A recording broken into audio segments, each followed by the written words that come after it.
To health matters now, the Nigeria Center for Disease Control and Prevention says there is no specific treatment available for the dengue fever. It therefore urged Nigerians, especially people living in Sokoto State, to take preventive measures against the virus. Available data shows that prevention and control of dengue virus infection depend on vector control. Dengue fever is a viral infection caused by the dengue virus and transmitted to humans through the infected mosquito bite. Human-to-human transmission of the virus has not been established. The Public Health Institute said most people with dengue fever have mild or no symptoms and will get better in 1 to 2 weeks if managed on time. To discuss this, I'm being joined by Dr. Dayo Akanbi, epidemiologist, fellow of Nigerian Field Epidemiologist and Laboratory Training Program, principal investigator, Bayelsa Dengue Fever Project. Thank you so much, Dr. Akanbi, for joining us on the news. Thank you so much for having me. So what factors could have contributed to the recent surge in dengue fever cases in Sokoto State? Okay, so quite a number of factors could be responsible for this. And one major one is improved or enhanced surveillance. Now, when you have enhanced surveillance, it's like you enter a dark building with a very bright flashlight. And when you have that flashlight, whatever it is, imagine you have some gold coins missing in that building. With the flashlight, it will be easy for you to find them. You know, it's like you're putting like so. Imagine I believe that hitherto there had been cases of dengue in that community. It's just that the flashlight was not turned on. So I would like to commend the Nigerian Center for Disease Control for this move to at least turn on the flashlight. You know, so once there's increased or enhanced surveillance, there's definitely going to be a spike or you see a surge of cases. Other factors that could be responsible for this surge include public, what's it called now? Other factors that could actually cause this is when you have increased urbanization, you know, increase of urbanizing, when new construction sites are being sited in places that is, you know, so places that, you know, used to be bushes or forests, and then you now begin construction work around those areas, you know. So the population of vectors around there will now have to turn to human populations to feed, you know. So, and then one major thing that is also a factor is climate.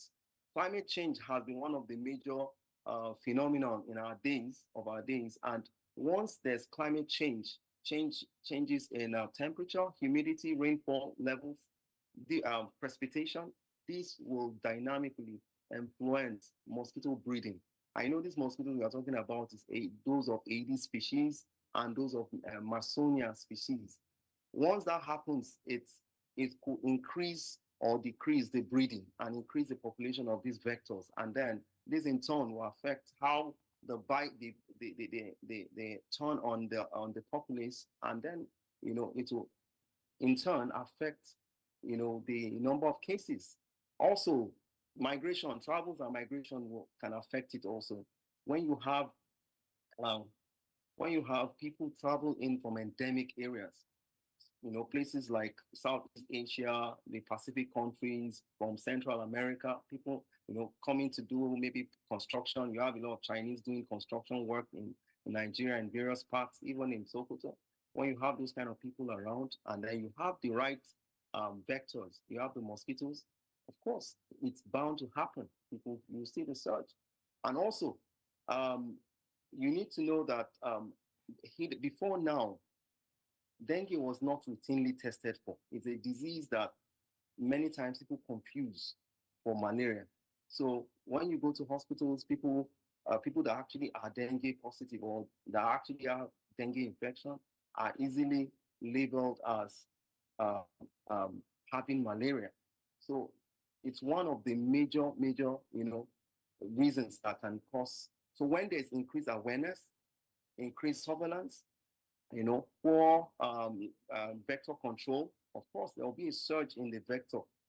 And then So, once there's a surge in the vector, it will invariably affect the number of cases we are going to be recording in hospitals.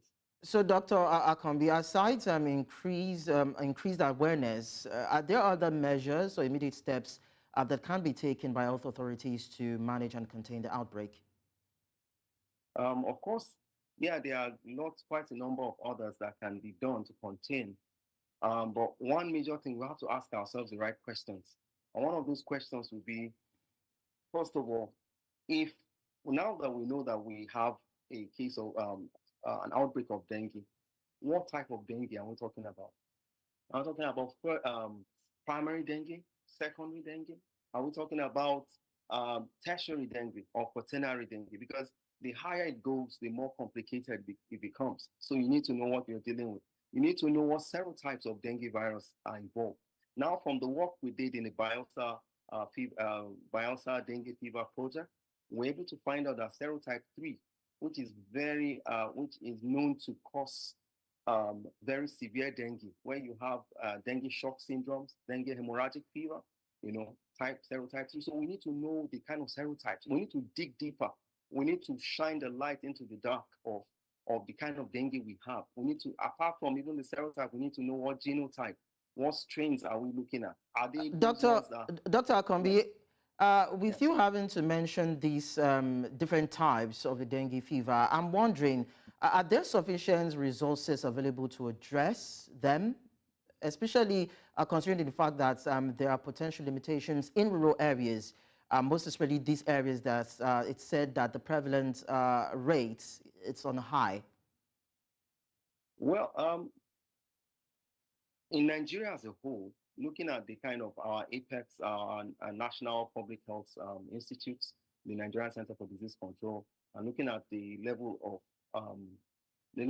growth that we've had over the years, I think yes, Nigeria as a country will be able to deliver on the resources needed for this. However, coning down on that locality, yes, I'm aware that there's a molecular testing laboratory there, because one of the major things you need is to be able to diagnose.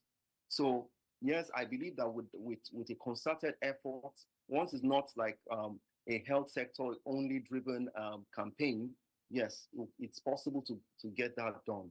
Once it's a One Health, a multi-sectoral collaborative measure, or if we do a multifaceted approach, yes, it's possible, where um, um, PCR diagnostic measures can be delivered or can be provided by the Nigerian Center for Disease Control, and at that level at the level of the localities, we can do a lot of public awareness campaigns, ensure that point of care rapid diagnostic kits are made available at each of those health centers, and then use existing structures for community awareness, because we need to do a lot of risk communication to the people in those communities too, so that you can tell them about how this disease is being transmitted, how it can be curtailed, how that you can having breeding sites. Those breeding sites can be, you can block or cut or stop breeding sites. You can engage pesticide approach to, you fog the environment, you use insecticide treated nets, and wear protective clothing when you are, stepping out, because these mosquitoes don't act like the anopheles that transmit Okay. malaria. Yes. Dr. And then Dayo Akanbi, thank you so much for educating us on the news. you're welcome. You're welcome.